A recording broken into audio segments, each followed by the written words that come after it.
Buenas tardes, amigos, ¿cómo están ustedes? Les saludo atentamente. Ya saben, un programa de salud que hacemos en directo todos los viernes con la intención de llevarles a ustedes información sobre cosas que nos pueden interesar, por lo menos tener conocimiento de quién son los mejores especialistas.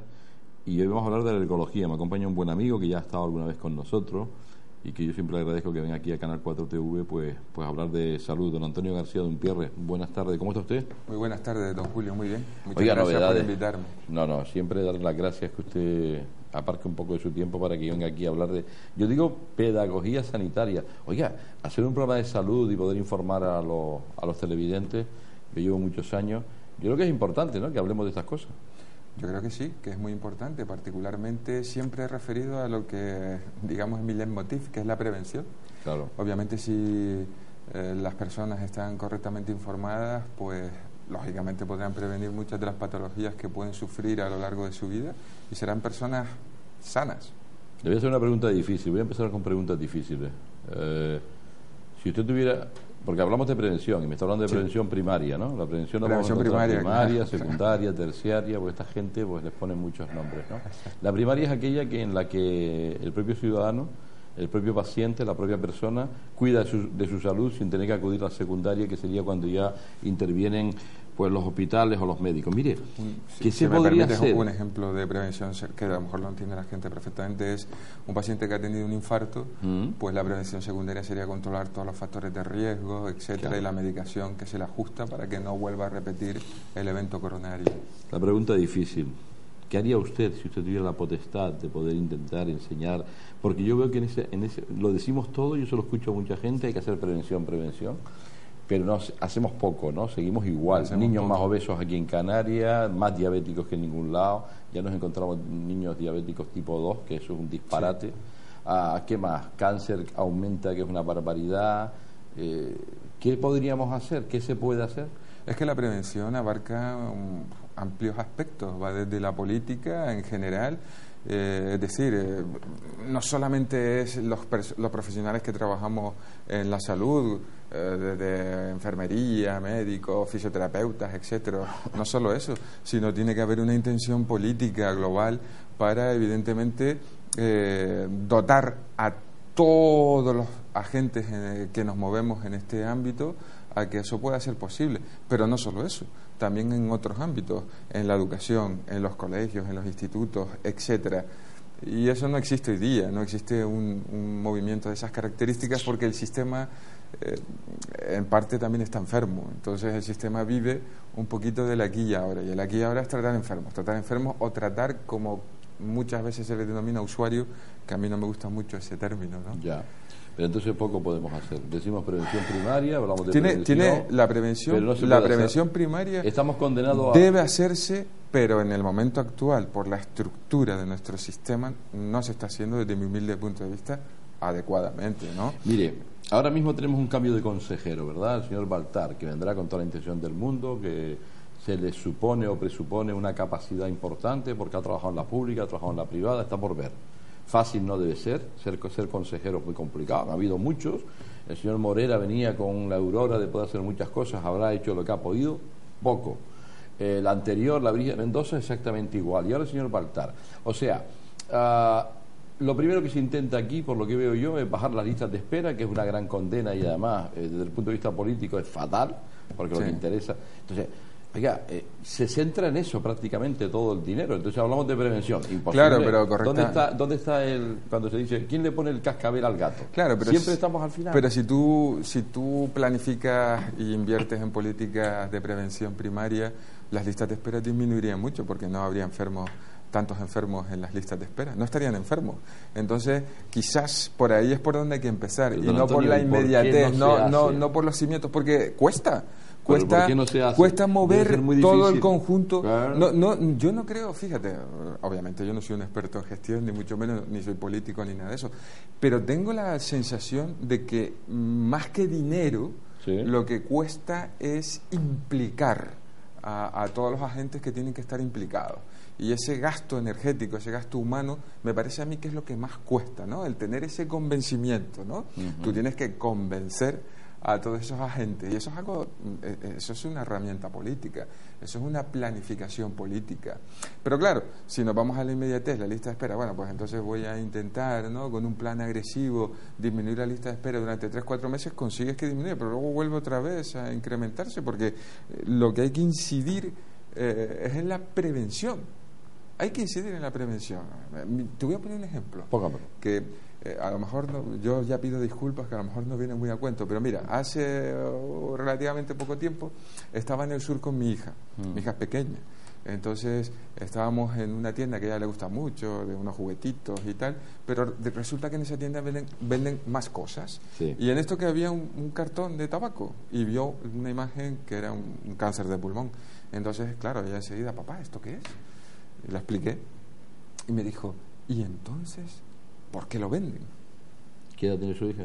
Mi hija tiene 8 años. Pues a ver si crece rápido y la hacemos consejera de sanidad. ¿Por qué lo venden? Que una niña de 8 años se da cuenta. Entonces, claro, venga tú a explicarle el por qué lo venden. Oh. Segunda pregunta, entonces, ¿por qué lo compran? Pues ahí está. Qué Fíjate, bueno. Un niño de 8 Qué años, bueno. pues digo yo que toda esa capacidad de pensar las tenemos los mayores y mucho más, ¿verdad? El otro día paré yo a echar gasolina en una gasolinera, porque es donde echo yo gasolina, usted también. Y lo cierto es que estaba allí una señorita muy atractiva regalando, regalando tabaco en el siglo XXI. Sí, sí. Y me dijo, además recuerdo que, mire, yo no fumo, pero además lo dije con rabia, porque ya encima si te invitan a fumar, te incitan a fumar, sí, lo llevamos clara. Oiga, le voy a hacer otra preguntita antes de entrar. Este señor es un experto en alergología y lo voy a decir claramente, para mí uno de los mejores que hay a nivel nacional. Se lo digo porque él se enfada después conmigo, pero es que es verdad. Y ahora hablaremos de alergología, que a ustedes les interesará mucho, porque aquí en Canarias, como seguramente en otras comunidades, hay mucha alergia y lo pasamos muy mal con estas enfermedades. Tenemos una buena sanidad, porque mire, esa es otra de las cosas. Sí. O sea, estamos permanentemente, tenemos una sanidad extraordinaria, o sea, qué sanidad, qué tal, qué cual. Y luego realmente yo veo que hay un montón de gente que opinan de forma contraria. Y si yo sacara una cámara a la calle, seguro que me dirían, sí, me ha ido bien, pero esto y lo... Tenemos una buena sanidad. Tenemos una actitud autocomplaciente al respecto. ¿Quién? ¿Los ciudadanos? Todos, porque eso es un mantra que se repite, que tenemos una Sí, sanidad fantástica, tal. Universal, Exacto. la repetimos como loros, frases que, bueno, que son a veces eslóganes. ¿Y eso queda ahí. Yo humildemente creo que es manifiestamente mejorable nuestra sanidad. Nuestra sanidad es verdad que cuando la compara a escala europea, tiene sus fortalezas, pero también tiene sus debilidades. Y muchas veces... ¿Nos podría poner un ejemplo? Pues su fortaleza fundamentalmente es que es barata. Y ahora eso, todo el mundo dirá, ¿qué dice bueno? este loco? Pues bueno, para para un político es muy bueno. Es decir, si tú eres el ministro de Sanidad español y vas a Europa y te tropiezas con el ministro de Sanidad alemán y sí, le dices lo que cuesta tu sanidad, pues el alemán dice, ostras, y los servicios que ofreces, ¿es barata dices, para quién? Fantástico. ¿Es barata para quién? Es barata para el ciudadano, para el ciudadano que y para sí pagamos, el gobierno. que sí pagamos. Es barata para el ciudadano y el gobierno comparativamente con el resto de sanidades de países de nuestro entorno, como pueden ser Alemania, Francia, Inglaterra, etcétera. Eso es una realidad. Una realidad que, de hecho, mira, ¿Pero fíjate. por qué le llama usted que es barata? Es que no lo entiendo. Pues ¿Quién lo paga? te voy a decir. Es que no lo entiendo. No, barata. Estoy perdido. Barata me refiero que comparativamente a lo que les cuesta a los alemanes, a los americanos, a los ingleses. No, a los alemanes, franceses, italianos, ingleses, la nuestra cuesta mucho menos. ¿Y la calidad? Y la calidad. El problema de la calidad es que no hay muchos estudios al respecto. No, pero decimos que tenemos una de las mejores sanidades del mundo, ¿eh? Sí, sí, pero por todo esto que te estoy diciendo, es decir, ellos cuando tú haces un estudio macroeconómico, sí, o un estudio grande de estas dimensiones, tú lo que miras es qué ofreces y a cuánto te cuesta. Sí. Bueno, entonces tienes una cartera de servicios tan buena como un alemán, tan buena como un francés, tan buena como un inglés, sí, y te cuesta menos. Entonces eres un fenómeno. De hecho, lo que te quería decir, para que la gente entienda un poquito, ¿no? Le cuesta menos al ciudadano. Al ciudadano, sí, o sea, sí. Yo puedo ir ahora al Negrín, un ejemplo, y me puedo atender de un oftalmólogo, un cardiólogo, un endocrino. Eso es un lujo. Sí. O sea, entro por la puerta con una patología. Pero también nos cuesta menos, es decir, el hecho de que no pagues nada no significa que no estés pagando impuestos. Yo me refiero a lo que nos cuesta. Pero es que no es gratis, entre ya todos. lo hemos hablado aquí, no es gratis. No es gratis. Entonces, mira, cuando se produjo el rescate, bueno, como sí, queramos llamarlo, ¿sí porque Nunca si le sabemos. pregunto a Rajoy, no hubo rescate, pero Sí, si le bueno. pregunto a Sánchez, me dice que sí. Lo cierto y verdad es que de alguna forma nos exigieron condiciones que afrontar, ¿no? Y una de las condiciones que no entendían los alemanes, por ejemplo, es como aquí no había copago para la sanidad que ofrecíamos. No entendían. Ustedes Claro. tienen que poner copagos aquí. ¿Cómo? No, es que nos cuesta esto. ¿Cómo? ¿A ustedes todo esto le cuesta esto? No, claro, ellos tienen copago y todo eso porque les cuesta mucho más, Lógico. ¿no? Entonces, desde esa perspectiva salimos muy bien. Luego, lo de la calidad ya habría que profundizar y hacer unos estudios que yo por lo menos desconozco que existan. Bien. Porque muchas veces se basan en encuestas de satisfacción del paciente que... Hombre, cuando un paciente está en un hospital pues y ya ha accedido y se le trata bien, etcétera, el paciente le das un papel a escribir ahí qué va a poner, ¿no? O sea, quiero decir que las encuestas están bien, pero no creo que sea la única herramienta que hay que manejar, ¿sabes? Don Antonio García, permítame que le haga estas preguntas. Una más. Grado de satisfacción en los médicos, en sus colegas, en usted mismo. Yo ayer le entrevistaba a don Antonio en Radio Las Palmas y me decía: soy médico y disfruto con lo que hago, Sí. ¿cierto? Yo disfruto con lo que hago. Usted Lo que pasa pero, escuche, es que... pero yo le tengo que hacer esta pregunta. ¿Usted cree que esto es extensible a todos los médicos ahora mismo? ¿No hay un grado de insatisfacción en los profesionales que trabajan en la sanidad?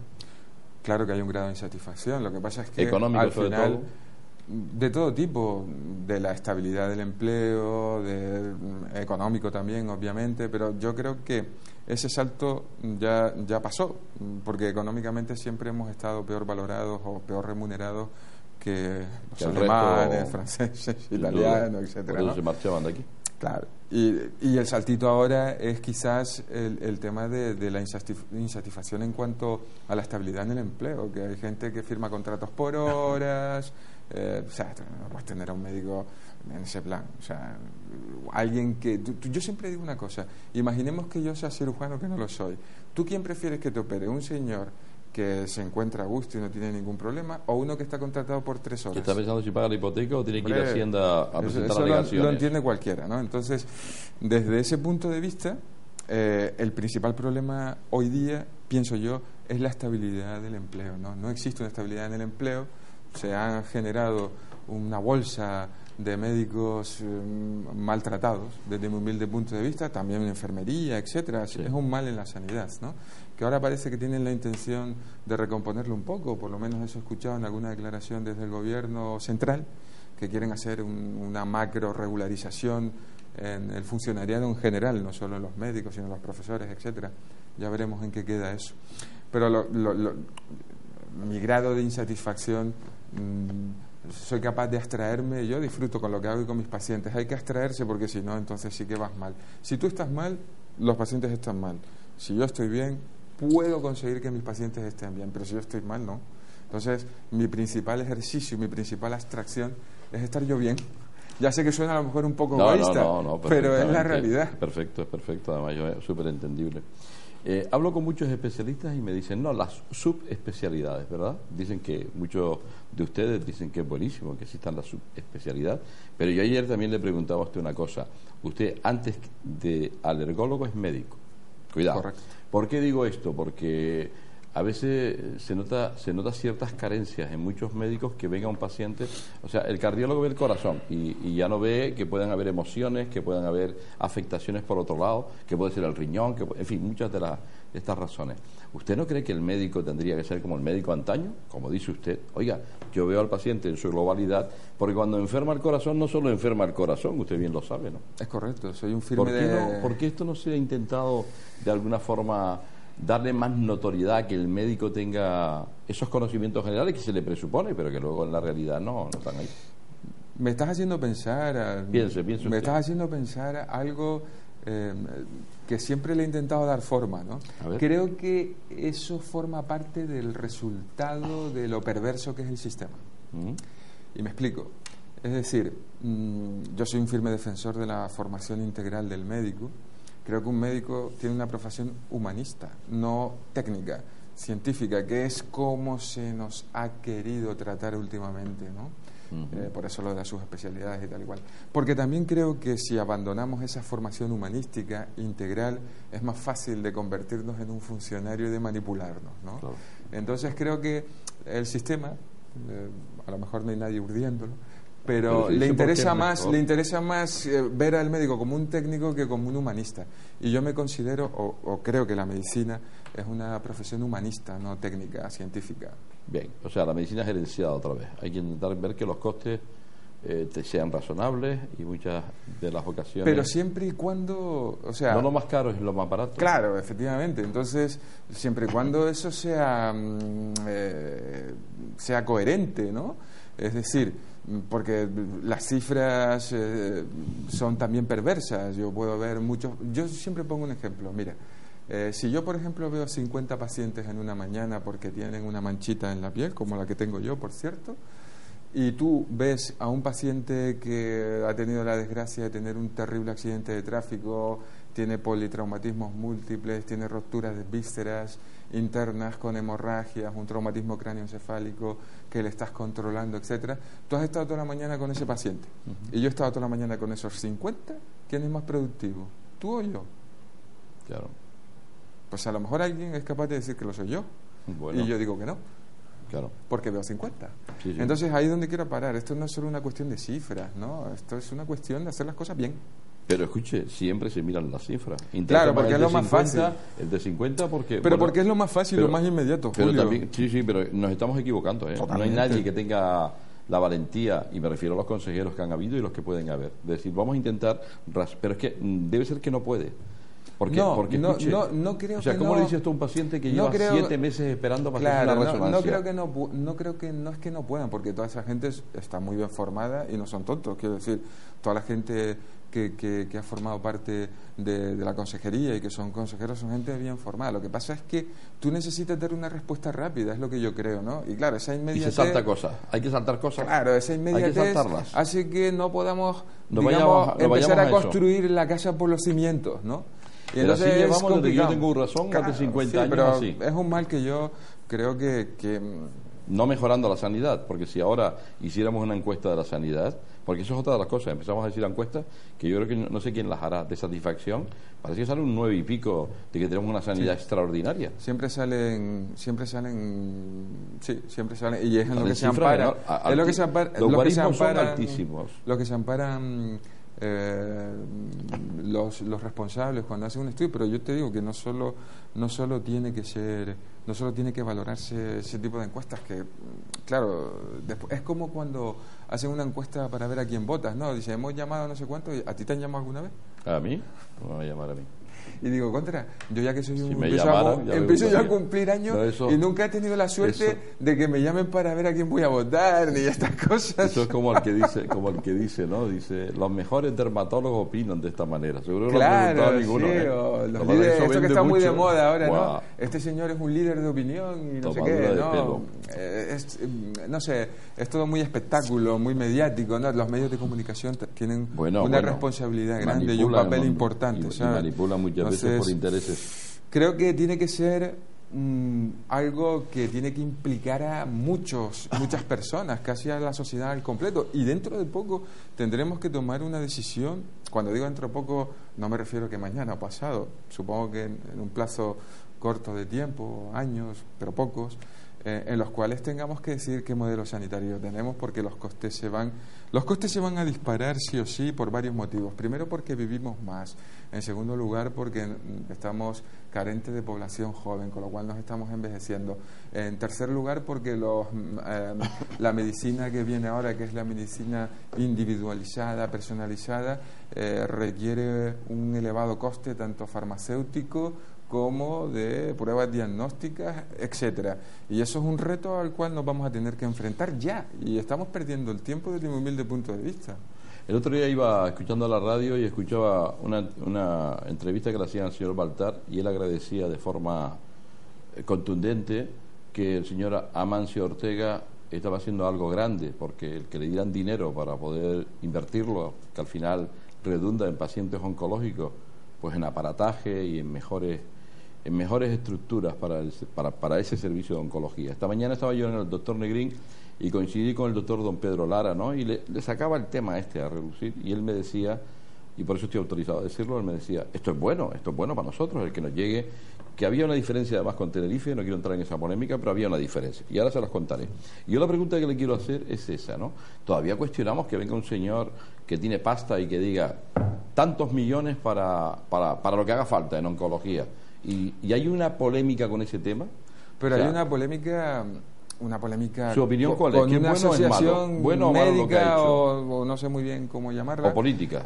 Claro, que está muy contaminada por la política. Yo no me siento representado por esas declaraciones. O sea, usted está a favor Mi opinión es totalmente a favor. Usted está a favor de que un señor, llámese Pepito o Antoñito. Es que, Dios santo, podemos cuestionar esto. Yo no creo que nadie en su sano juicio y que no tenga que sea objetivo, que no tenga ningún interés espurio o alguna intención, pues lógicamente te va a decir, Dios santo, 320 millones de euros creo que son, que vienen a ser traducido en pesetas, que ya como somos mayores, 50.000 millones de pesetas contra. Una pasada. ¿Sabes? Que encima pactado, no es que él dijese, pues yo quiero que este dinero se gaste en esto, en esto, en esto. No, es un dinero que se pactó con las consejerías, con el consejero, etcétera. Sí. Vamos a hacerlo en esto y tal. O sea que a mí me parece algo estupendo. No sé, yo me imagino esto en Estados Unidos. Ya sé que a lo mejor no resiste la comparación. Seguramente estarían dando aplausos al señor Amancio. 4 de junio otra vez, o de julio. Y en Alemania, donde sea. Es que no, ¿sabes? No se sostiene, ¿verdad? Es una barbaridad. Bien. Perdona, Julio, ¿vale? Porque se me acaba de venir.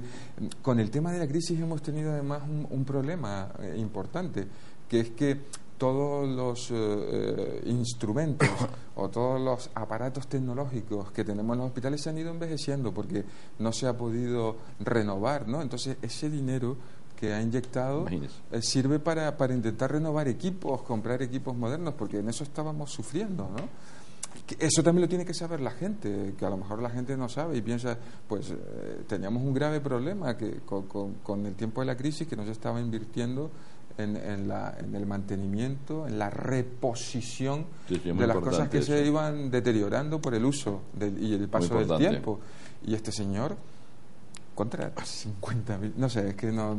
¿Sabe? Una de las cosas que me llaman la atención, es curioso, este tema que parece que baladí y que no nos interesa, yo creo que es importante que lo tiremos encima de la mesa, ¿no? Lo que es, por ejemplo, la importancia de un jefe, ¿no? Y hablo de hospitales y hablo de médicos. Un jefe beligerante a la hora de pedir, de saber gestionar, de saber acudir a la parte de arriba, a los políticos, para sacar más para su hospital. Porque yo esta mañana me enteraba de que en este reparto de lo que ha dado este señor, una parte importante se lo ha llevado Tenerife y otra Las Palmas, y hay una diferencia de que la Candelaria y el UC se han llevado cerca de 7 millones de euros, cuando el doctor Negrín se ha llevado 3 millones. Y usted me decía por el Caminiller Insular, eso es lo que me gustaría saber a mí. Sí, entiendo. Porque ahí la importancia está en el que de alguna forma gestiona y pide, ¿no? Todo esto es política al final, por lo que veo. Entiendo que serán porque en Tenerife hay 2 unidades de oncología radioterápica y en Gran Canaria una, ¿no? Una que cubre toda. Exactamente. Al final, entiendo. Sí, al final son dos disimuladas, ¿no? No nos vale eso. Exactamente. Entiendo que esa será la explicación. Podría ser, ¿no? Sí, yo creo. A ver, no lo sé. No lo sabe. Ya me enteraré yo. Pero entiendo que seguramente será esa la explicación. Claro, después, lo que decíamos antes, también hay mucha política, ¿no? Nos guste o no, todos somos políticos. Siempre. Y el ser humano es un animal político. Siempre. A unos nos gusta no estar y a otros les encanta, pero al fin y al cabo todo es política, entonces obviamente creo que será una amalgama de cosas, pero creo que lo que te van a responder, me da a mí la impresión, es que allí hay 2 servicios y aquí un servicio, ¿no? Entiendo, pero bien dices tú que muchas veces hemos tenido, aunque yo no soy la persona indicada para explicártelo, seguro que Pedro es la persona idónea, cuando el acelerador lineal, algunos de los aceleradores se han estropeado, hemos tenido que derivar a los pacientes, a Tenerife. Sí. Y claro, eso también es un sobrecoste enorme. Quiero decir que la amortización de la inversión también hay que considerarla desde ese punto de vista, porque trasladar a un paciente que además encima está enfermito, pues lleva un sobrecoste, ¿no? Bien. Y ahora, antes de entrar ya en la alergia, que es de lo que vamos a hablar toda la segunda parte de este programa, le tengo que hacer una pregunta. Hay una polémica en el sentido de de ver quién pagaba la formación de los médicos. Y siempre aquí intervienen las farmacéuticas, ¿no? De las farmacéuticas nunca yo le he preguntado absolutamente nada. Empresas privadas que quieren ganar dinero, que investigan y gastan pasta, lógicamente, pero que la formación de los médicos hasta ahora siempre ha estado en manos, digamos, de esas farmacéuticas. Usted acude a muchos congresos, incluso a nivel internacional, creo que hace poco estuvo en Estados Unidos incluso, que de otra forma sería inviable, porque es un montón de dinero, ¿no? Es inviable. Es inviable. Entonces la pregunta mía sería, creo que al final no se llegó a un acuerdo, el gobierno no se hace cargo de la formación de ustedes y ha dado marcha atrás, reculado respecto a esto, porque quería aplicar la ley diciendo, no, todo lo que reciban los médicos en el aspecto de formación por parte de la farmacéutica serán bienes adquiridos como si fueran un pago en especie. Como si fueran pago en especie. ¿Cuál es su opinión sobre este tema? Mi opinión es sencilla. Yo pongo un ejemplo y me va a entender todo el mundo. Cuando tú hablas con un compañero norteamericano, esto no lo entiende, básicamente porque ellos se pagan la formación. Y lo que pasa es que automáticamente cuando tú le dices lo que ganas, tampoco te cree. Es decir, un norteamericano con el nivel formativo mío y la edad mía y el tiempo que lleva ¿puede estar más o menos? En la profesión puede cobrar 400.000 euros al año. Entonces, obviamente, a ese señor se paga la formación. Claro, antes, ¿te acuerdas cuando comentábamos lo de que nuestra sanidad era barata? 400.000 euros son 5 veces y pico más que lo que gana un médico de aquí en Canarias, en España, ¿no? No, son 10 veces. A ver, 400.000 euros son 10 veces. A mí? Son 10 veces lo que gana un médico en la pública aquí. Es una barbaridad. Entonces, claro, desde ese prisma, desde ese así punto me pago de vista, yo también la formación. Claro, no ellos no tienen ningún tipo de problemas. Lo que pasa es que cuando automáticamente tú le dices lo que ganan, no te creen. Dicen, entonces, eso es mentira. Sí, pero ya, dicen, venga, no, a mí me ha pasado. Se descojonan. No, te dicen que es mentira. Que le estás mintiendo. Que le estás engañando. Sí. O sea, por eso, por eso esto es uno de los criterios.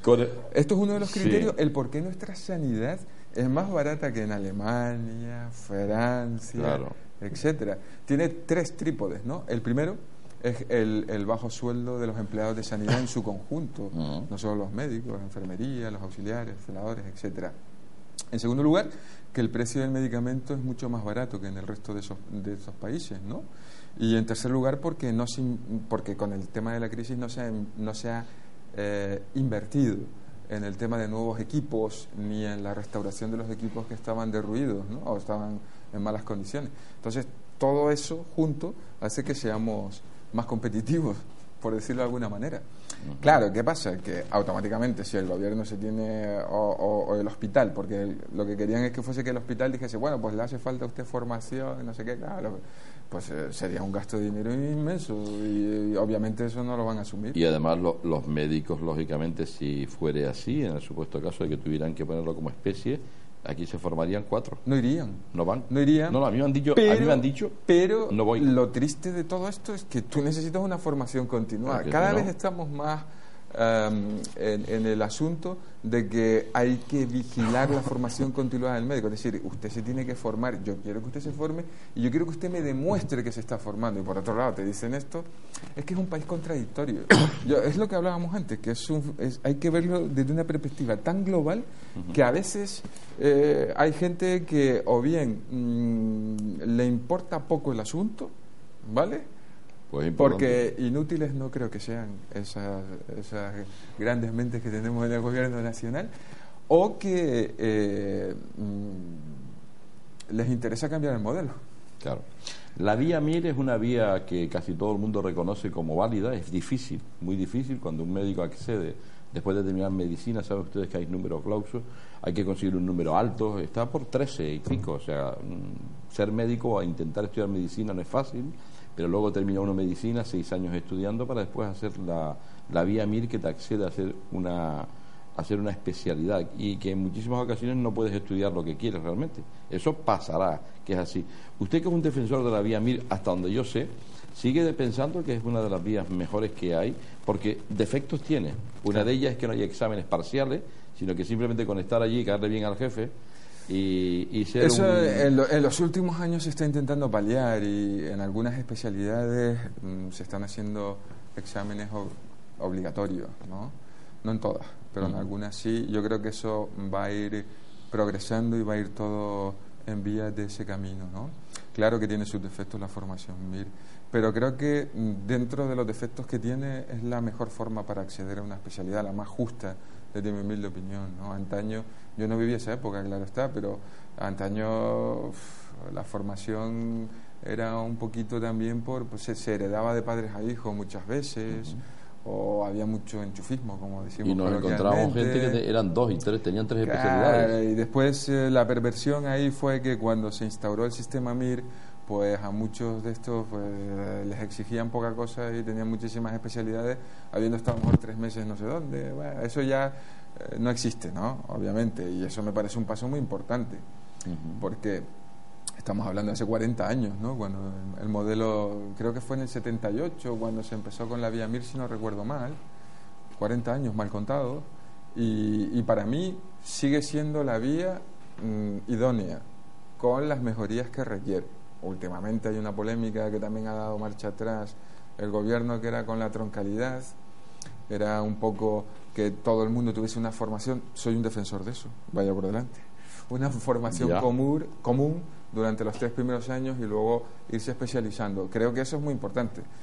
Bueno, lo han echado para atrás, parece que lo van a retomar en un futuro, y yo creo que todo esto va a ir en aras de la perfección del sistema MIR, que humildemente creo que es el mejor, por lo menos en la estructura como que la tenemos democracia, nosotros. ¿no? Es la menos mala. Claro, no, y muchos, fíjate que se me acaba de ir este psicopedagogo que me gusta mucho, Marina, es un defensor del modelo MIR para trasladarlo a los profesores. ¿Ah, sí? Sí, a él le gustaría trasplantar el sistema MIR de los médicos al profesorado. Ajá. Y siendo eso, desde mi humilde punto de vista, muy interesante. Última pregunta y le aseguro que ya entramos en alergia. Yo estoy haciendo un repaso de una serie de cosas, aprovecho siempre a don Antonio de esos conocimientos que tiene en el mundo de la sanidad, porque es un hombre listo además, y como piensa, a mí me interesan las personas que piensan y nos dan otra visión que muchas veces coincidirá con la nuestra, ¿no? Mire, hay una cosa importante y son los genéricos. A mí siempre esto me llama la atención, y cuando entro en este mundo de los genéricos termino siempre mareado porque no sé qué hacer, siempre tengo dudas, ¿no? Y se la voy a preguntar a usted, que sé que además procura siempre utilizar los mejores fármacos de garantía, porque eso sí que demuestra que funcionan y funcionan en los pacientes. Los mejores laboratorios que hay en España son los que conocemos todos y que podría enumerar unos cuantos de ellos, ¿no? Y son la garantía de que los fármacos pues son también de calidad. ¿Usted qué opina de los genéricos o de laboratorios que no son tan importantes y que también tienen productos? Opino de una manera contundente. Vamos a ver. El problema, fíjate que a colación de esto me gustaría decir algo. Tuve la ocasión de hablar con una secretaria de Estado de Sanidad, que no es la actual ni mucho menos, pero no hace mucho tiempo que dejó de serlo, a colación de esto, ¿no?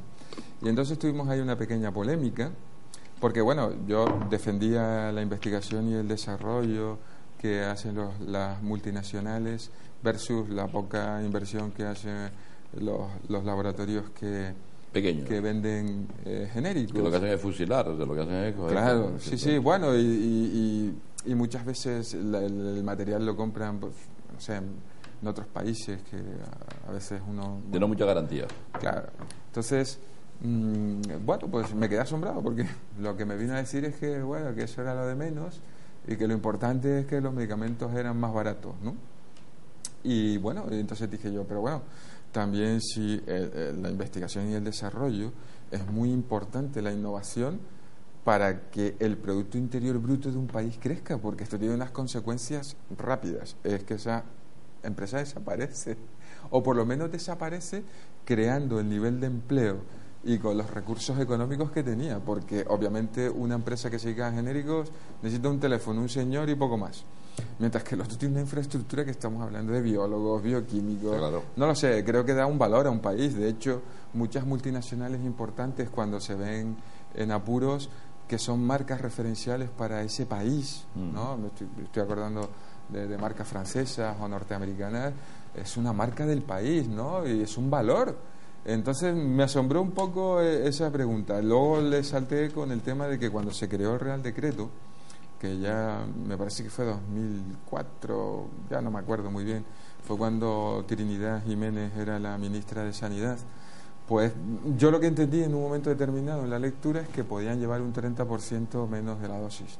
Entonces me dice que no... ¿30%? Sí, es lo que entendí, pero me dicen que no, que la bioequivalencia es la misma, que puede llevar menos dosis, pero que la bioequivalencia... Que la efectividad es la misma. Sí, eso me dijeron. ¿Usted no se lo cree? Entonces, hombre, después al poco salió una noticia que los norteamericanos habían inspeccionado a una empresa de la India que elaboraba genéricos y cerraron 80 marcas, ya no me acuerdo cuántas fueron, porque estaban falsificados, ¿no?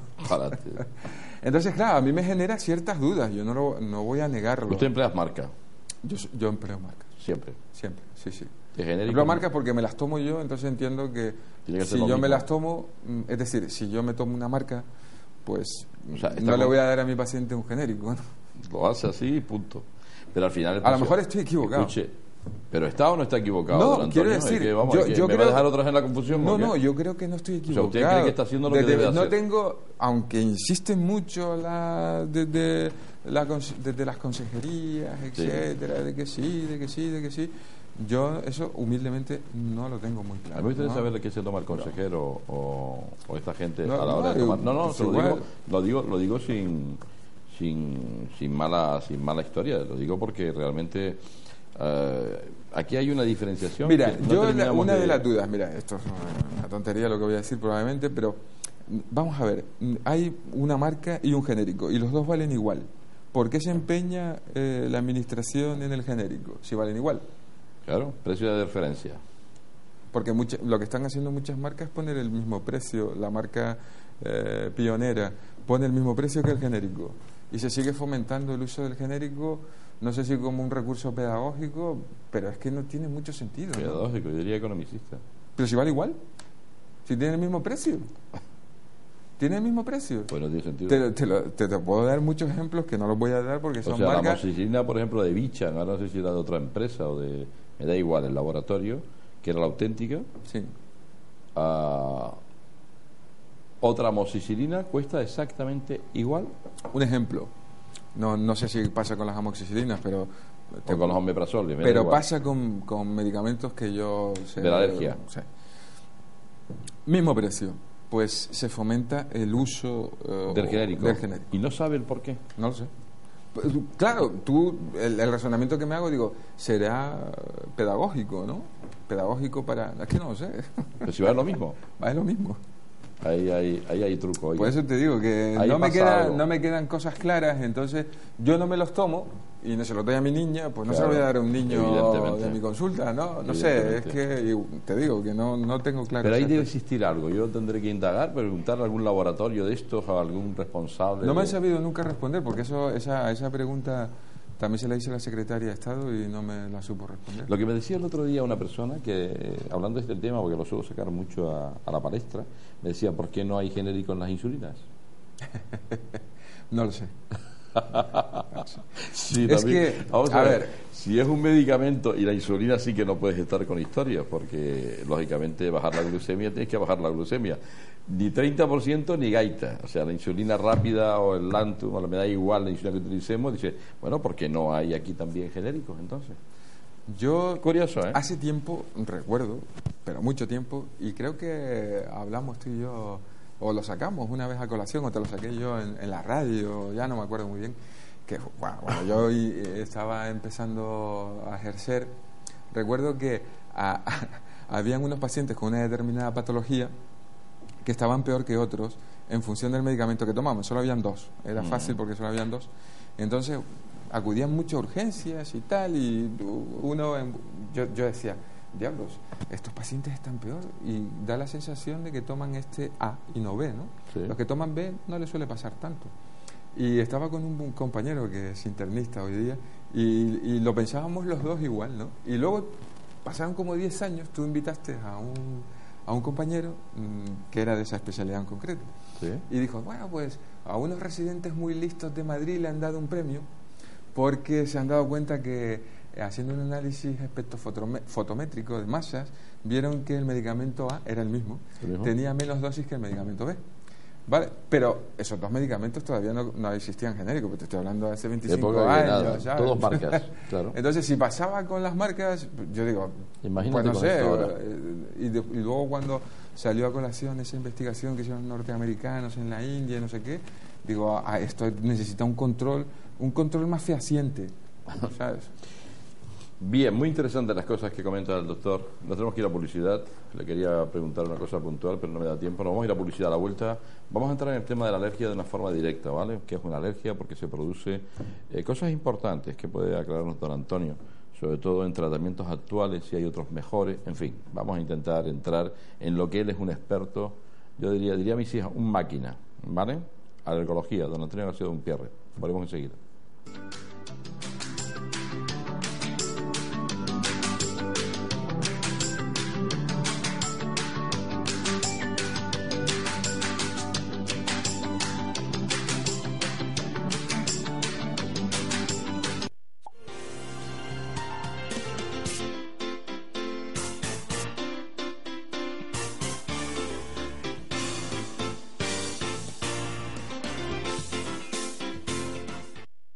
Tu pasión, tu sufrimiento, tu apoyo, ¡Sácala de ahí! tu energía. Es que no. Que nos relajamos, tío, nos relajamos. Lo vives en cada partido. ¡Métele un punto! Porque aquí jugamos todos.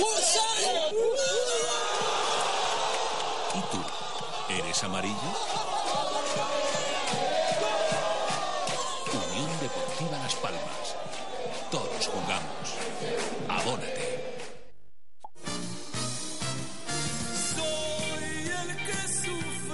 El nuevo trabajo de nuestro artista más querido, José Vélez, siempre. Te llevará a una época maravillosa y también descubrirás canciones que harás tuyas. José Vélez, siempre. Entre el pasado y el presente. José Vélez, siempre. Ya a la venta. Hola, saludo, soy Juan Santana.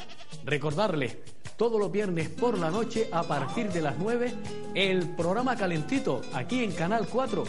Procuren estar con nosotros, ¿eh? Los viernes por la noche a las 9. Calentito, ¡au!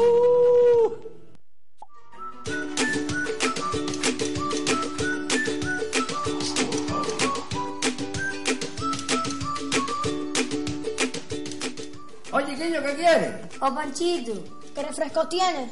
¿Refrescos ni? Pues de naranja. Vamos. Y yo. Está bueno, chiquillos, sos canarios.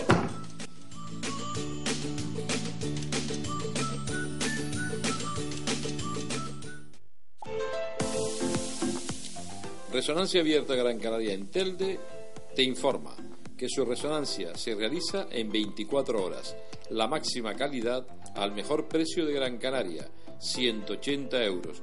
Llama y pide cita al teléfono que aparece en pantalla.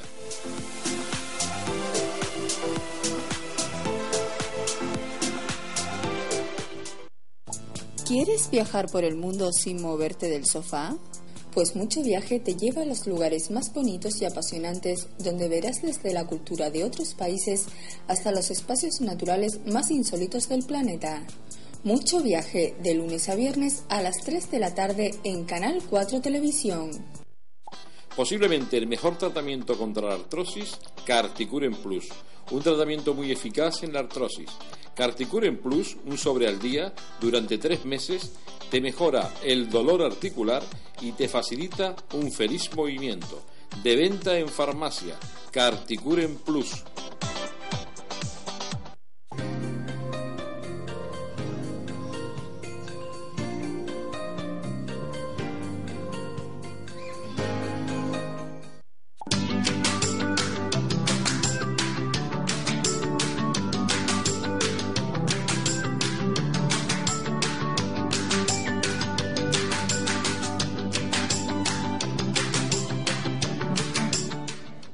Bueno, pues seguimos con ustedes en directo en este programa de salud que hacemos aquí en Canal 4 TV todos los viernes, menos cuando me echo la jullona, que también a veces mal hecho, diría el jefe que está por ahí. Lo cierto es que, bueno, procuramos con estos programas, yo sí que voy a utilizar la palabra pedagogía sanitaria, ojalá lo estemos logrando, ¿verdad? Pero siempre hay que acudir a nuestro médico de familia y que nos ausculten y buscar los mejores médicos que hay en Las Palmas, porque eso sería otra de las preguntas. ¿Usted si le va a operar un médico, a que busca el mejor? ¿Se informa? Eso es legítimo. Sí, eso además de ser legítimo es algo a lo que... ¿Te acuerdas cuando hablábamos de el deber y el derecho de la formación continuada? Claro. Tiene mucho que ver con eso. Uh-huh. De hecho, en el sistema anglosajón, hablo de los estadounidenses, por ejemplo, es prácticamente inviable que un paciente no pueda acceder al currículum vitae del médico al cual piensa ir o por lo menos verlo. Aquí no hay esa accesibilidad. Aquí que yo sepa no. ¿Cómo se podría conseguir? ¿Yendo al colegio médico? Creo que cuando un paciente, o bueno, cualquier persona, introduce los datos tuyos en lo que sería la web del colegio médico, es lo que aparece es tu especialidad, ¿no? La especialidad que tienes, ver si tienes esa especialidad. Pero poco más, pero sí sé que la intención futura es hacia eso, hacia que el paciente sepa a quién va, cuál es porque su formación. El médico sabe todo lo del paciente, lo ve a través de la historia clínica. No, yo soy un defensor de que el paciente tiene que saber quién soy, quiero decir, quién soy desde el punto de vista académico, etcétera. Sí, es lo lógico. Yo a mí eso nunca me ha parecido mal, sinceramente. Yo siempre digo lo mismo, ¿no? La actitud paternalista antigua ha desaparecido, el paciente es el que elige. Yo le puedo decir, mire, a día de hoy esto es lo que se dice, y le aconsejo esto o lo otro, pero el paciente es el que tiene que elegir, y el paciente no es una persona que no tiene criterios, ni mucho menos, los tiene. Pero en la salud, fíjese que es curioso eso que dice usted, en la salud se entrega, muchas veces se entrega como para ir a galeras, ¿no? Claro. Una persona que está enfermita se entrega, o sea, lo está pasando mal y, bueno, ya no le cuento si estamos hablando del cáncer o estamos hablando de ese tipo de enfermedades, pero Julio, que somos capaces de pero hacer mira, fíjate, antes que estábamos hablando de la sanidad, etcétera, yo tengo familia en Francia, ¿no? Y en Francia tú puedes elegir, estoy hablando en la pública, no estoy hablando de la privada. Sí, la privada pago, no hay problema. Estoy hablando de la pública, eligen el médico que quieran. Es que eso es lo correcto. ¿Entiendes? Aquí no. Aquí usted se quiere operar y quiere que lo opere tal, y tiene que mover... Tenemos que avanzar hacia muchas cosas, ¿entiendes? No es solo la lista de espera, que sí, que la lista de espera es vital y mega importante y que es solucionarlo rápido, pero creo que hay que ir desde la raíz, ¿sabes? Y la relación médico-paciente. Mire, con usted quiero hablar una cosa puntual. Dije lo de alergia, pero es que la verdad es que me disperso, ¿no? Me disperso. ¿Hay alguna duda? ¿Hay alguna duda que... Es que lo hablaba ayer con un jefe de servicio y me decía, yo le avisé, y como le voy a contar nada más que el cuento desde atrás, evidentemente sin dar ningún tipo de datos, dice, yo le avisé, y estamos hablando de una chica que tenía un cáncer de mama, estaba muy estresada, lo que usted y yo a veces hablamos del distrés y tal, de esto de vivir amargado, trabajando, obsesionado, solo en lo mismo, además. Oiga, no hay estudios científicos, nadie se moja, absolutamente nadie se moja de que hay una relación directa, o la podría haber, de que es un estado de estrés permanente cronificado nos puede llevar a un problema oncológico. ¿Usted qué opina sobre eso? Hombre, opino que desde el punto de vista teórico eso es muy factible. Vamos a ver. Desde la teoría. Desde la teoría. Pero usted no ha leído nada, ni ha visto ningún estudio científico. Sé que el sistema inmunológico nuestro se dedica a muchas cosas. Y una de las cosas a las que se dedica es a la inmunovigilancia. Sí. ¿Qué significa eso? A ti y a mí y a todo el mundo que nos están viendo se nos están produciendo células tumorales en este momento. Pero afortunadamente en nuestro sistema inmunológico tiene una serie de recursos que hacen que esas células fallezcan, ¿vale? Entre otras cosas, hay unas celulitas que tienen un nombre muy curioso que son natural killer, las asesinas naturales, que destruyen... Lo de killer va por... Sí, lo de killer va porque matan a las células... Es un killer. A las células malas, son asesinas, ¿no? Claro. Las llamamos así. Hombre, si tú estás con un estrés crónico, aparece el distrés, y eso hace que, como sabemos, el sistema neurológico, inmunológico y endocrino está absolutamente conectado, es muy factible que tus defensas disminuyan. De hecho, casi nadie discute que cuando tú estás sometido a un estrés continuo eres más propenso por la debilidad de tu sistema inmunológico a padecer enfermedades. Pues lógicamente si las natural killer bajan o disminuyen su cualidad, es decir, pueden estar a un nivel adecuado pero funcionan mal, o pueden estar bajas, tenemos pocos natural killer, pocos soldados, vamos a ser más vulnerables a reparar Sentido ese común. tipo de problemas. Sentido común. Por lo tanto, y desde esa perspectiva, es evidente. Sí. Es evidente. Voy a entrar en la alergia, pero fíjense que voy a entrar, como me queda poco tiempo, me lo he consumido yo todo contando otras cosas, vamos a entrar con temas puntuales de la alergia, a ver si sacamos conclusiones a un experto, que es don Antonio García Umpierre, y que lo voy a decir, se encuentra, es el responsable del servicio de alergología del Hospital Santa Catarina, y además trabaja en la pública como adjunto al servicio de alergología, un hombre muy formado en el tema de la alergia, que yo les recomiendo, y que a él no le hace falta, pero yo lo digo, porque sería bueno siempre ir a los mejores. Mire, puede estar pasando de que haya pacientes alérgicos tomando medicaciones, se lo contaba ayer, se lo preguntaba ayer, tomando medicación que está desfasado. De otra manera, hay alergólogos que utilizan unas cosas y hay otras que utilizan otras cosas. Esto se ha disparatado en el tema de los medicamentos, o sea, no hay un consenso. A ver. Hablo de la farmacología, de los fármacos te entendí que se perfectamente. suelen utilizar. Quizás sea más que el paciente tiene un medicamento recetado desde hace muchos años, Por ejemplo. y sigue tomándolo. Pero desde Eso está bien. Lo que te decía yo ayer, ¿no? Dependiendo de qué fármaco estemos hablando. Si estamos hablando Como por ejemplo. de un antihistamínico de primera igual generación todos. versus segunda generación, tenemos un problema. El problema básico no es que la farmacopea haya cambiado mucho en lo que a la Que no ha cambiado mucho. no ha cambiado mucho en cuanto a la acción, sino en lo que sí ha cambiado es en cuanto a intentar disminuir los efectos secundarios bastante. manteniendo esa acción. Que es bastante. Entonces lo que sucede con los antihistamínicos, que es lo que más cotidianamente usan los pacientes cuando tienen una enfermedad alérgica, pasa que los de primera generación, los viejos, si queréis llamarlo así, pasan lo que Polaramine, ¿estaban dando Por ejemplo, nombres? ¿Eso todavía sigue en el mercado? Sí, sí, claro que sí. Sí, un medicamento que es más viejo que yo. Pero se emplea eso Que ya sí, se emplea, se emplea mucho en urgencias, se emplea mucho. en urgencia. Son antihistamínicos que ejercen su función perfecta y magníficamente. Lo que pasa es que es cierto que... Pero hay otros mejores. Claro, el problema de los... Misma eficacia, menos efectos los de secundarios. primera generación, ¿qué sucede? Que atraviesan la barrera hematoencefálica, es decir, atraviesan, digamos, la estructura que defiende al cerebro. Entonces tienen actuación en el cerebro, ¿no? Tienen actuación en los centros antihistamínicos del cerebro o de histamina del cerebro, los bloquean, pero a su vez también te producen otros efectos serotonérgicos, colinérgicos, etcétera, que no deben de tener el paciente, ¿verdad? Claro que sí. Entonces se inventaron los de segunda generación. Los de segunda generación hacen lo mismo, solo que no atraviesan la barrera hematoencefálica, es decir, no acceden a nuestro cerebro. Por lo tanto, no producen esos efectos indeseables, ¿no? Bien. Me recuerdo, fíjate, al decir tú, es que claro, me empiezo a recordar cosas. Al decirme tú lo de los medicamentos viejos, tengo un buen amigo que es compañero mío en el hospital. Él no es alergólogo, se dedica a otra especialidad, pero es alérgico.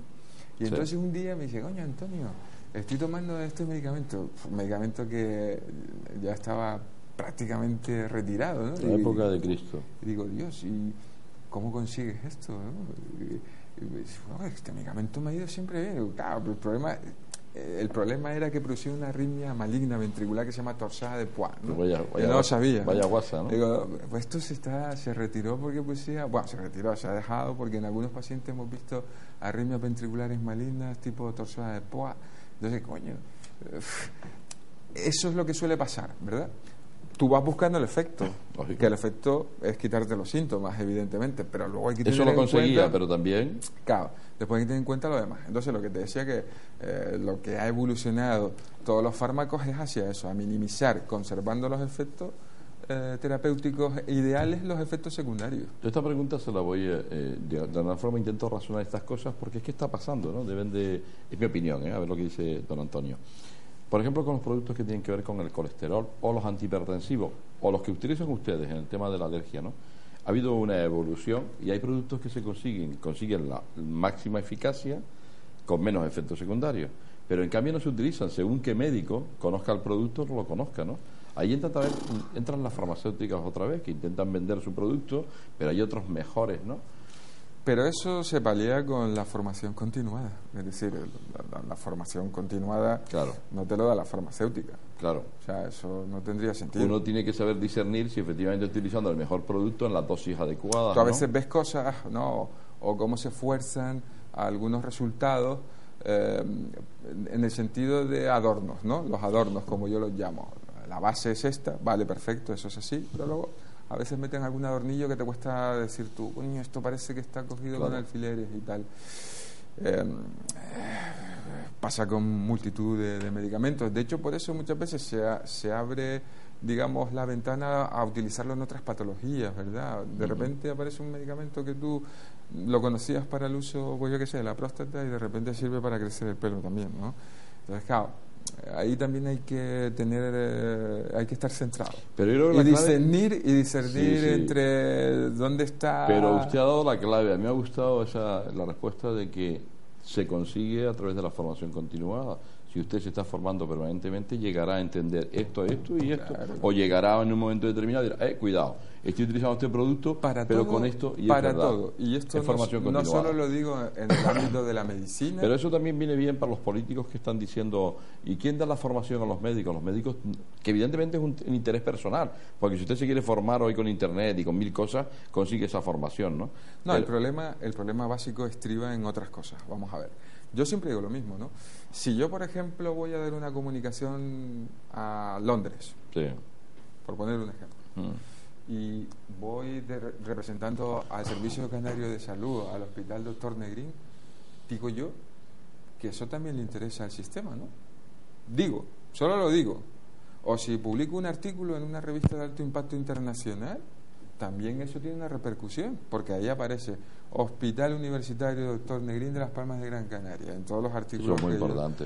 Entonces, Rafael Nadal juega al tenis, juega al tenis, pero representa a España, y al final son los españoles todos los que nos beneficiamos, claro, ¿no? Eso es un valor añadido para el país. Total. ¿Cómo nos van a conocer los otros compañeros si nosotros nos vamos a dar ponencias? Claro que sí. Me lo explique alguien.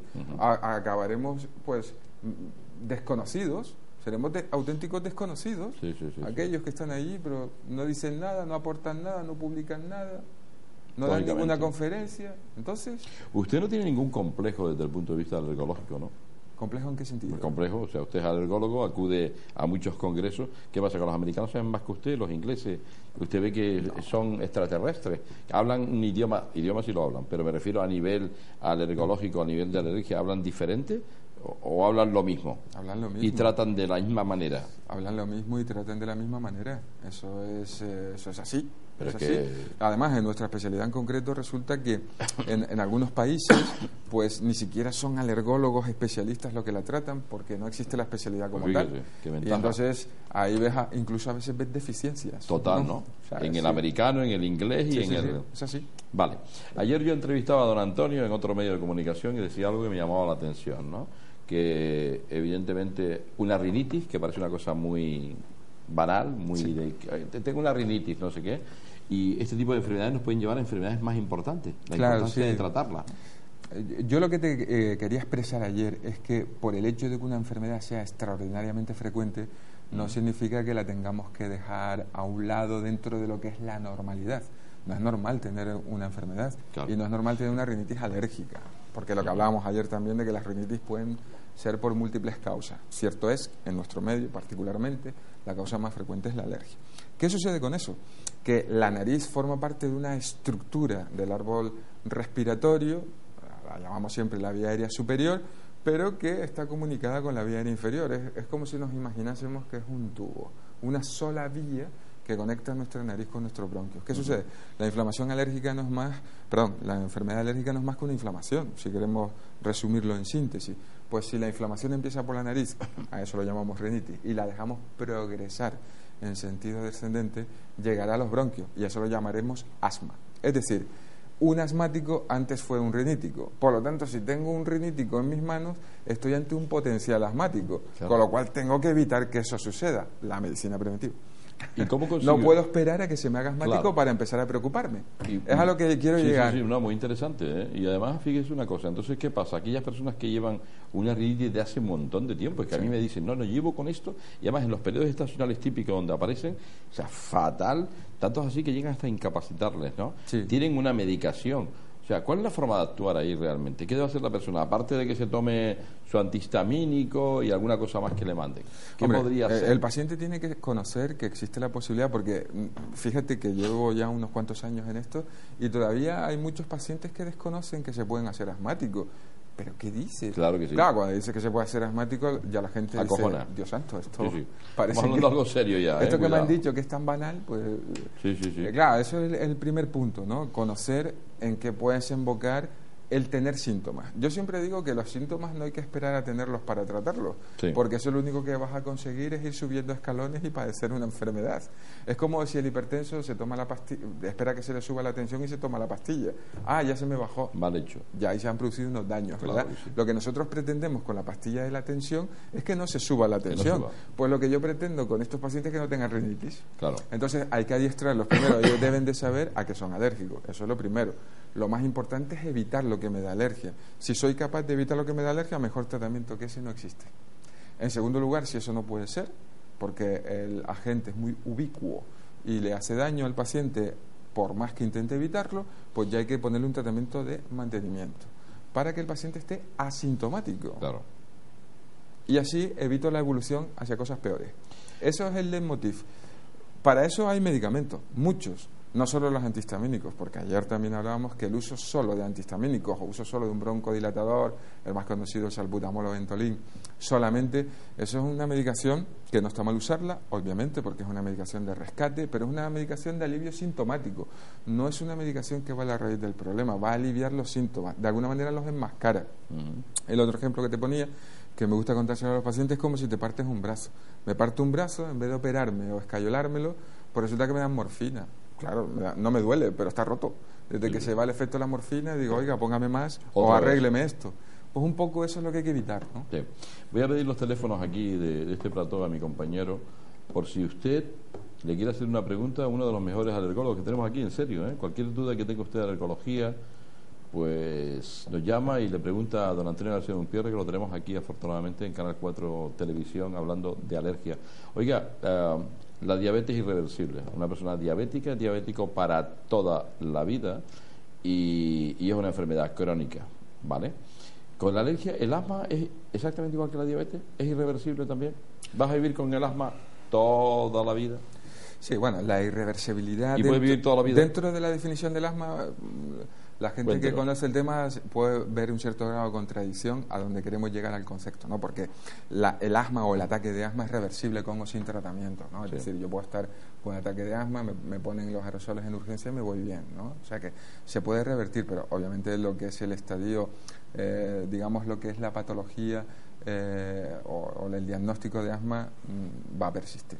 Afortunadamente, Es una enfermedad crónica. Es una enfermedad crónica, afortunadamente dinámica, es decir, el asma se divide en cuatro, si queremos decir, en cuatro categorías. El asma más leve, que es el intermitente, y luego ya entramos en el asma persistente, que puede ser leve, moderado o grave. Yo puedo tener un asma grave en un momento determinado y una vez me tratan, pasarme a convertir en un asma intermitente, que sería el menos leve, ¿vale? Lo cual es muy importante hacerle ver eso al paciente, que Vale. no siempre va a estar en el mismo estadio, dependiendo del tratamiento y de la adhesión al mismo, es decir, de que el paciente lo cumpla, del cumplimiento del tratamiento, el paciente puede modificar ese estadio. Hoy día hablamos más del control de la enfermedad. Nos interesa más que el paciente esté bien controlado para poder manejar eso. Claro. Ahí hay un déficit. A veces nos encontramos con que muchos de nuestros pacientes asmáticos están mal controlados, con independencia de la gravedad en la escala que acabamos de describir de intensidad de la enfermedad. Porque están maltratados, bien porque no se ponen el tratamiento que le pautas, o bien porque se ha acostumbrado a usar un tratamiento desde pequeño que le dieron en no sé dónde. Y ahí es donde donde debemos incidir más, en el control de los síntomas, en el control total de los síntomas. Si yo tengo un control total de los síntomas, ¿qué más me da ser asmático? Estoy bien. Sí, es verdad, soy Como asmático. diabético, Pero ¿qué como pasa? diabético. Michael Phelps, que ganó no sé cuántas medallas, es asmático. Y a él le importa ser asmático, Bueno, un tipo bueno. que ha ganado 14 medallas de oro, Qué pasada. nadie nada más rápido que él. Está bien controlado, control total. Eso es lo más importante. ¿Cómo se consigue ese control total? Lógicamente, tiene que controlar todas esas variables que pueden producir. El asma aparece por temas sociales también. Cuando digo sociales, por ejemplo, el estrés en el trabajo, Claro que sí. el fumar, ya no quiero ni hablar, o sea, la obesidad, lo de Todo siempre. eso, sí, sí. Hoy día inclusive estamos hablando más que de asmática, de asmas, es decir, antaño pues tú eras asmático y yo también, por ejemplo, ¿no? pues somos asmáticos. Ahora ya se habla más bien de asmáticos, más que de asma bronquial, de asmáticos, del fenoendotipo. Claro. Hay diversos tipos de asmáticos. ¿Ah, sí? Por ejemplo, sabemos que un fenoendotipo, tú lo acabas de apuntar, es el asma-obesidad. Las personas obesas con asma, pues son personas que tienen multitud de crisis, aunque curiosamente su función pulmonar está no muy deteriorada, pero acuden muchísimas veces a urgencias mal, con multitud de crisis, con mal control, etcétera. Sabemos que bajan de peso Claro. y se les cura, Claro. ¿vale? O sea, en otras circunstancias el reflujo gastroesofágico. Muchos pacientes, que además se asocia también a este fenotipo de asma-obesidad, tienen un reflujo gastroesofágico, le controlas eso, le controlas la obesidad, le controlas el asma. ¿Vale? Entonces, ¿por qué? Porque hay diversas hormonas que tienen que ver con la saciedad que activan a, bueno, una serie de sustancias proinflamatorias que llamamos citoquinas que favorecen que me dé asma. Después hay otras personas con otros fenoendotipos que están plenamente establecidos y que se está trabajando hoy día muchos en ellos. Y lo que tenemos nosotros, el médico alergólogo, es que saberlos poner en el cajón adecuado, porque cada uno va a tener un tratamiento distinto. Ya no se habla de asma, se habla del asmático. Y tengo que tener ese diagnóstico claro para saber qué tratamiento le pongo. Por eso no se puede tratar a todo el mundo con Ventolin. Claro. Tiene un componente hereditario y por tanto... Ay, perdona, el estrés. El estrés. Discúlpame. Sí, me interesa, porque esto también pasa... Disculpa, Julio. No, por favor. Es que me interesa mucho porque muchas veces me pasa que los pobres, los pacientes te llegan un poquito angustiados y te dicen, es que no sé si es que me ha dado asma o ansiedad. Y a veces nos ha sucedido que va unido. Es decir, yo soy asmático, tengo un ataque de ansiedad y... exacerba el problema. Sí, porque se liberan una serie de mediadores a partir de nuestras terminaciones nerviosas, Claro. la sustancia P, la neurotaquinina, bueno, tienen unos nombres así raros, que me dan asma. Claro. Es decir, el ataque de ansiedad me ha desencadenado el ataque de asma y es real. Esto es un ataque de asma, no de ansiedad. No me pongan un cartucho para respirar en él porque me tienen que intubar. Claro. Entonces, todo eso hay que tenerlo en cuenta porque pasa. Y de hecho, muchas veces el paciente dice, mira, es que me dijeron que tengo ansiedad, que tengo pitos, estoy hecho polvo, no puedo. Entonces, hay que discernir entre todas esas variables. El ataque de asma aparece porque sí, en un momento determinado. El ataque de asma puede estar... Pasas de un plano a otro. Sí, un ejemplo característico. Me ahora, es que me haces preguntas y me voy recordando. Bien, casos, váyase por ¿no? hacer un DVD, pero mientras hablemos de esto... Voy recordando, ¿no? Una de las primeras pacientes que vi era una niña de 18 años alérgica al gato, ¿no? Te hablo de hace muchos años. Me acuerdo de decirle, mire, eres alérgica al gato, entonces tienes que quitar el gato, etcétera. Y un día, haciendo una guardia, me la encuentro que me llaman y me dice, viene la ambulancia con una parada respiratoria y tal y cual. Y cuando veo, digo, ostras, esta niña es mi paciente. Y entonces la verdad es que, bueno, se recuperó, ¿no? Al mes siguiente, pues la veo en la consulta y me explicó lo sucedido. Dice, mira, estaba sola en mi casa, con el gato. Mis padres se habían ido y me estaba peinando y de repente el gato se acerca, me da un ataque de asma. Me acordé de lo que me dijo usted, salí pitando a la calle y justo tuvo la buena suerte, vivía por ahí por Mesa de López, abrió el portal y cayó al suelo. Y lo recogieron los transeúntes y lo mandaron corriendo en una ambulancia al Pino, al hospital de Nuestra Señora del Pino, que era donde yo empecé. Entonces, eso es un ejemplo de estar perfecto y la exposición brutal a lo que te hace daño, a un alergeno potente te desencadena el ataque de asma, ¿no? Bien, me imagino que usted cuando le da la noticia a unos padres, estoy hablando de un niño, lógicamente, y le dice que es asma, el mundo se le cae en los pies, ¿no? El asma es algo que tenemos, por lo menos los que vamos cumpliendo años, ¿no? De que era una enfermedad grave, era una enfermedad... Estaba muy estigmatizado. Sí. ¿No? Yo recuerdo cuando empecé me daba cuenta de eso. En cambio no se oye nunca que una persona ha muerto de asma, es difícil. Yo hace años que no escucho eso, ¿no? Pueden morir de asma. Es verdad que tenemos la tendencia a pensar que eso es un fracaso nuestro, ¿no? Del sistema, ¿no? Porque siempre uno dice, puede morirse un ataque de asma, pero Dios santo, el paciente, lo acabamos antes del control total, ¿no? Si tienes un control total, es difícil que llegue a una observación de esa magnitud, que precise una intubación o una parada cardiorrespiratoria, ¿no? Claro. Ahí hay otras consideraciones, particularmente la mala adhesión al tratamiento, el fumar.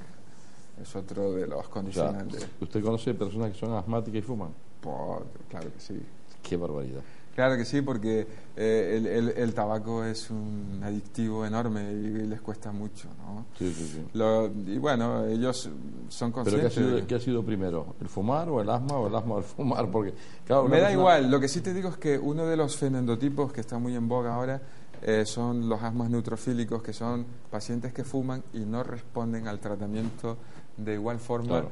que los pacientes que, por ejemplo, son eosinofílicos. Lógico. Vale, entonces esos pacientes son de peor pronóstico, responden mal al tratamiento, tienen la función pulmonar mucho más deteriorada que los pacientes que no fuman, porque a partir de los 30 años todos perdemos capacidad pulmonar anual, pero un fumador la multiplica por 4 o por 5, pero además un fumador daña su epitelio respiratorio, que es el que le protege del contacto con los alergenos, con las cosas que da alergia, Se con lo queda cual al descubierto. se queda al descubierto y no solo se pone peor, sino que se hace alérgico a más cosas, Buah. con lo cual su vida se complica aún más.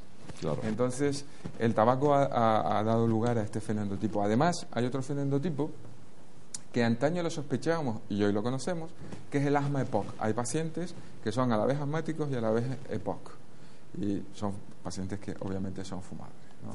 Entonces, todo eso hay que tenerlo en cuenta cuando enfrentamos al diagnóstico en un paciente. Hay que tener todas esas variables claras. Y cuando se produce el asma y la EPOC, ¿quién lo trata? El neumólogo, ¿no? O también el alergólogo. ¿Ustedes tratan también sepa. una EPOC sin problema? Yo tengo pacientes con fenendotipo asma EPOC, sí. Claro. Una enfermedad que además es demandante del tabaco, o sea, se produce porque el paciente es fumador, ¿no? El paciente, lo que ocurre es que, claro, es tan difícil que un paciente consiga dejar de fumar, desgraciadamente, ¿no? Que la mejoría es tan palmaria cuando dejan de fumar que si ellos estuviesen en mi lugar viendo a todos los pacientes, igual sería más fácil para que dejaran de fumar. ¿Usted nunca fumó? Yo nunca fumé y cuando empecé a ver pacientes yo era muy agresivo con ellos. Pero usted, ¿por qué fuma? Ya no lo es. Sigo siendo vehemente, pero me doy cuenta que es una droga durísima, tan bien desarrollada. Dicen que le crea una adicción. Claro, crea una adicción mucho mayor que la heroína, la cocaína, estas drogas duras, ¿no? Entonces, claro, eso también tenemos que conocerlo porque el paciente puede sufrir una angustia enorme, ¿no? Y es difícil, pero se consigue. Yo creo que cuando hay un paciente con determinación y voluntad, hace poco vi un paciente que fumaba como 40 cigarrillos y tenía un asma EPOC. Y lo vi el lunes, si no recuerdo mal, el lunes o el martes, fue el martes. Y había mejorado una barbaridad. Me dijo, doctor, llevo 3 meses sin fumar, pero si usted supiese lo que me está costando. Y entonces le enseñé la espirometría y le digo, mira, el hombre se fue contento, ¿no? Espero que siga. Bien. Pero él es consciente de que aunque él sigue siendo fumador, aunque no esté fumando, él sabe que la cabra tira al monte, ¿no? Y que hay que estar siempre en guardia. Estamos en directo con don Antonio García Dompierre, alergólogo. Ahí tienen ustedes el teléfono del plató. Me están diciendo que tengo una llamada, pero si tienen alguna duda sobre el tema de la alergología o padecen de alguna cosa de las que hemos hablado, llámenos al teléfono. Buenas noches, dígame. Hola, buenas noches. Dígame. Yo me llamo Tania, soy paciente del doctor García Dompierre y estaba viendo el programa y ahora con el tema de los distintos asmas, yo por ejemplo tengo un asma intrínseco y estoy embarazada. Ajá.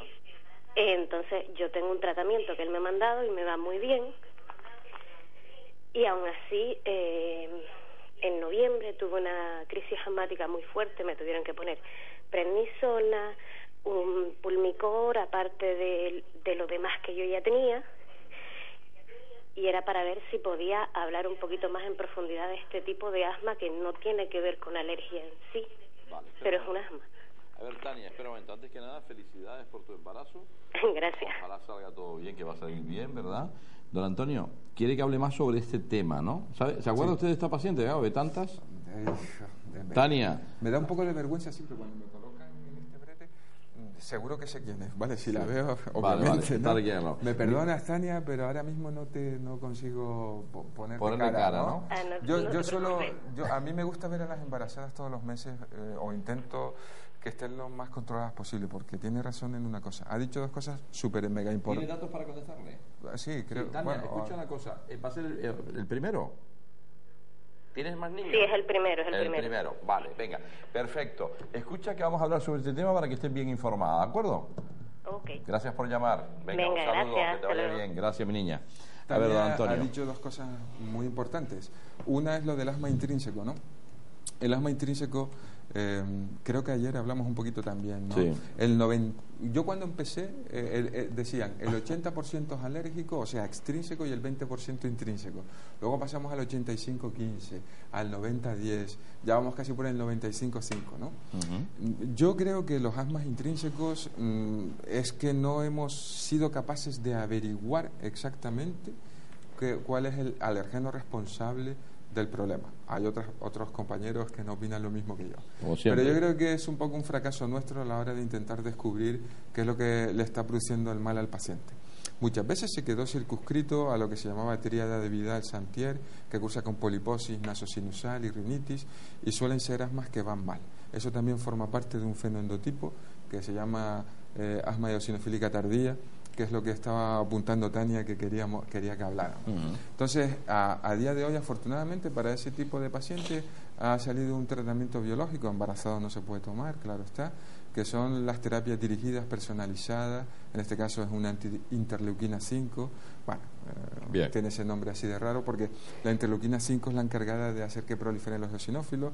Es muy importante para el desarrollo de una alergia. Y fíjate que estamos hablando de un asma intrínseco, porque realmente desconocemos muchas cosas. Y yo, como he visto que ese medicamento funciona para este tipo de pacientes, no solo eso, es ad hoc para estos pacientes, sospecho que hay alguna alergia que no hemos descubierto en el caso concreto de Tania, ¿no? Y como todos los asmas intrínsecos. Y luego el embarazo. El embarazo, en muchos casos, en 1/3 de las pacientes asmáticas, hacen que empeore su situación, se descompensa. Es muy importante, por ejemplo, en el caso de Tania, sufrió una exacerbación. Eso nos agobia muchísimo al alergólogo y a todos los compañeros, a todos los médicos, porque no queremos que sufra o exacerbación nadie, pero mucho menos una embarazada. Porque un embarazo es un estado de riesgo. Porque un embarazo, un asma durante un embarazo... No ya solo el asma, ya el embarazo en sí. Sí, y si eres asmática, si la señora es asmática, ese es un embarazo de riesgo. Lo que pasa es que, bueno, como son muchos, yo intento, a mí me gusta verlas con asiduidad, porque las pacientes suelen tener también miedo a medicarse. También por fuera, mucha gente que a lo mejor en su buena fe le da consejos que no son adecuados y le dice, no se tome usted esto porque el feto va a sufrir, y es lo contrario. Si la madre está bien, el feto está bien, y hay medicamentos que se pueden usar durante el embarazo. Entonces, la placenta fabrica hormonas, el lactógeno placentario, etcétera, que favorecen que se desencadene la reacción alérgica. También favorece que nos hagamos diabéticos. Hay muchas embarazadas porque esas hormonas que liberan la placenta, del mismo modo que favorecen que me ponga mala de la alergia, favorecen que me suba el azúcar. Por eso muchas veces cuando la señora da a luz, mejora mucho tanto de la diabetes, que desaparece, solo un 10% persiste, y también del asma. ¿Verdad? Ha dicho una cosa muy importante, ha dicho que Tania, si sigue los pasos que le dice su alergólogo, en este caso usted, tiene un embarazo controlado, lo que es la parte asmática, todo va a ir mejor. Exacto. O sea, lo que no me vale lo que usted decía respecto a que alguien que no tiene ni idea de esto le diga, pues no te tomes ese medicamento o el otro, porque sería peor todavía. Pero lo que quería decir es que, claro, tratar a una embarazada a todo el mundo le asusta porque hay un bebé, ¿no? Claro que sí. Hay un bebé, entonces todo el mundo, la primera pregunta que te va a hacer la madre y el padre y toda la familia, oiga, ¿este medicamento me lo puedo tomar o le va a hacer daño a mi hijo? Claro. Eso es la pregunta que haríamos todos. Lo haríamos todos. Y obviamente eso te genera una ansiedad. Claro, si tú no estás lo suficientemente seguro, ¿qué es lo que te pide el cuerpo? No se toma usted nada, pero es que eso puede ser peor. Yo intento transmitirle, intentar tranquilizar a las señoras en ese aspecto, porque muchas no han tomado tratamiento por el miedo a lo que estamos hablando. Y es peor.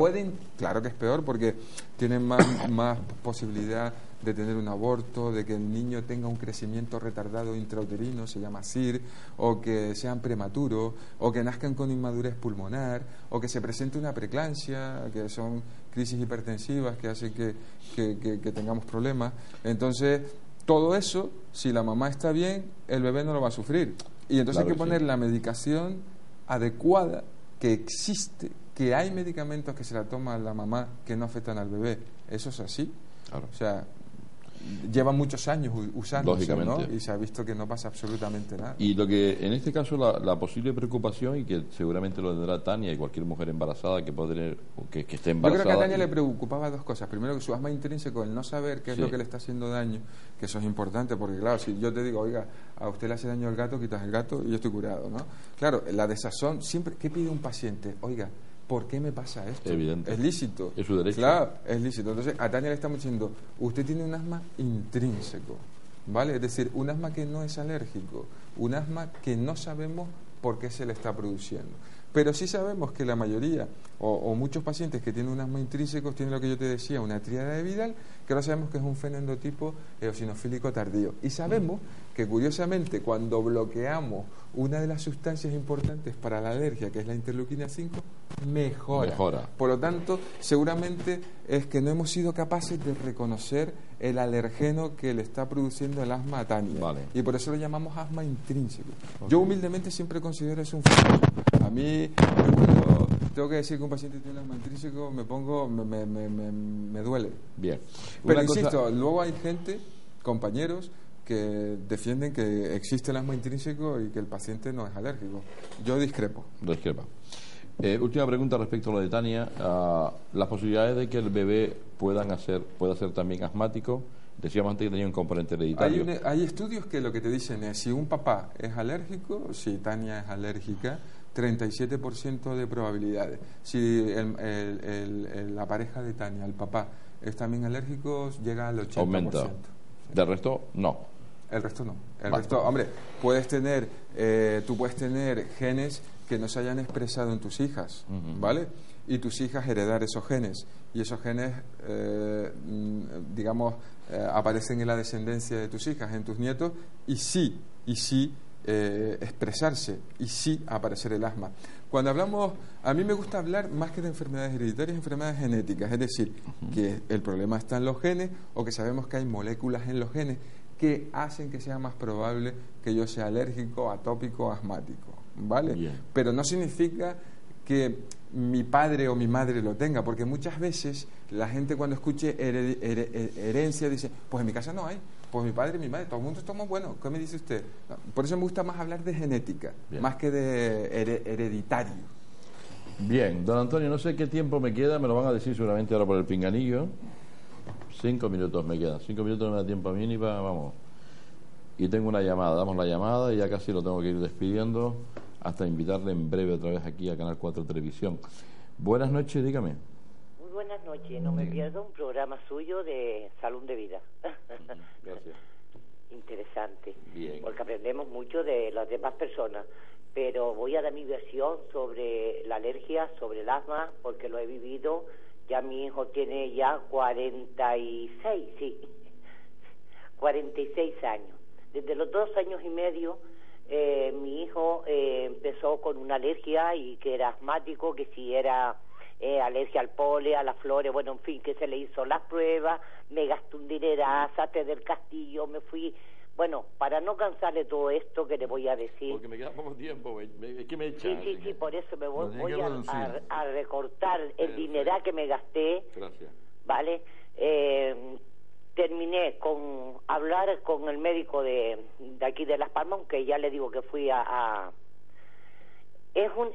esto es porque las madres nos volvemos maniáticas con la limpieza, con los ácaros, la alergia, etcétera, etcétera. Bien, en resumidas cuentas, cogí lo que era las vacunas y las tiré a la basura. Usted no sabe que mi hijo con 12 años me lo ingresó un cubano médico de la sanidad en el calero de Terde y me dijo, déjelo 3 días que yo se lo curo. El niño salí de allí, bendita la hora. Sé que lo desterraron de aquí porque no le interesaba tener un médico que la sanidad curara la alergia. Con esto no quiero decir que todo esto que esté hablando sea mentira. Hablo siempre la verdad. Mi hijo hoy tiene 46 años y le puedo jurar a usted que hace el surfi. Es un niño que no coge ni una gripe, es un niño que se ha criado con cosas naturales. ¿Qué le dio ese médico cubano? ¿Qué le hizo? ¿Qué hizo? ¿Qué le dio? Pues... Le quitó la vacuna, dice, y que pero No, la vacuna fue por mi cuenta, perdón. Eso lo La hizo vacuna usted. fue por ¿Y el mi cubano cuenta. qué fue lo que Fue hizo, el una médico pena cubano? que médicos tan buenos que tenemos la sanidad y que se nos haya marchado porque la verdad es que a veces no creemos, ¿usted me entiende? Yo lo entiendo. Bueno, Soy lo entiendo a sincera, entiendo a como media, madre tengo 4 nietos, Bien. 7 hijos, 7 nietos, 4 hijos, y siempre he sido que las cosas naturales y todo está en el cerebro. Si usted quiere dejar de fumar, todo está aquí, en la mente. Vale. Amiga mía, me tengo que ir porque ya me están diciendo gracias por su testimonio y nada, nos seguimos viendo, ¿vale? Gracias. Nos faltan datos. Yo sobre esto, no sé si usted quiere decir algo. Algo ¿Se muy cura la sencillo. alergia a veces espontáneamente? No, pasan varias cosas, ¿no? Lo Bueno. primero es que el hecho de que te hagan las pruebas y te digan que eres alérgico al polen no significa que eso es lo que te esté produciendo el problema. Cuidado. Eso para empezar. Una cosa es estar sensibilizado y otra cosa es ser alérgico. Son dos cosas A lo mejor aquella diferentes. persona, o sea, en este caso el hijo no era alérgico. Claro, o sea, yo puedo estar Cuidado. sensibilizado, pero no ser esa la causa de mi alergia. Cuidado. Primer punto. O sea, lo que hablamos siempre y que usted me dice y me recarga. Las provocaciones, No, todo y hacer esto. un buen diagnóstico diferencial. Hacer un buen diagnóstico. Hay que hacer un Luego, buen cuando diagnóstico. tenemos 2 años, lo que tenemos suele ser un asma infeccioso. Lo que aquí Claro. coloquialmente le dicen a la gente, ¿tiene usted un falso cruz? No sé qué. Sí. Claro, ¿qué pasa? Que eso no tiene nada que ver con la alergia. Mis defensas se recuperan, mis defensas van a hacer que me disminuyan las viriasis, las bacterias, es decir, las infecciones, y por lo tanto mi asma infeccioso se cura. El asma infeccioso se cura cuando vamos creciendo y llegamos a la adolescencia, y parece que es lo que ha ¿Qué fue el contado caso ella. ese yo aquí? Amén de que le hayan puesto una vacuna, que seguramente si fue así, si el relato que yo he dicho es correcto, estaba equivocado, no había Claro. que ponerle la vacuna. No tenía que haberle puesto la vacuna. Exactamente. Yo es que le iba a hacer esa pregunta. El asma puede llegar un momento cuando empieza y después desaparece. O sea, que El asma crecimiento, infeccioso. el asma Estaba hablando infeccioso, del asma infeccioso. con el desarrollo de la persona Claro. va desapareciendo Claro, el asma. claro. Que tiene pinta de que fue lo que Tiene pasó aquí. esa pinta, por lo que Tiene ella la pinta describe, esa. sí. Don Antonio, nos tenemos que ir. Muchísimas gracias siempre por sus explicaciones. Un lujo que esté aquí con nosotros en Cuadro Televisión y lo volveremos a invitar. Sea feliz, que lo pase usted muy bien. Lo intento. Gracias, don Bueno, Julio. amigos, nos vamos. La semana que viene tendremos otro especialista. Gracias por ver este programa, por ver Canal 4 TV, una televisión local con un objetivo, intentar pues entretenerles y darles formación, ¿vale? Gracias, que tengan buenos pensamientos. Hasta el próximo día. Adiós.